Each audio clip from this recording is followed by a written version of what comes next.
Assalomu alaykum hurmatli xaridorlar. Demak, hamma uyga guruch g'amlashni boshladi. Guruch olish bo'yicha adashmaslik uchun 4 ta tavsiya beramiz. Demak, birinchi tavsiyamiz hidi bor guruchni olmanglar, hidlab ko'rsanglar, hidi bilinadi.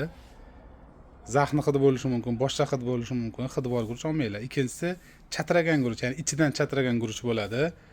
Demak, osh yaxshi chiqmaydi. Shavla o'xshashi mumkin, osh yaxshi chiqmaydi.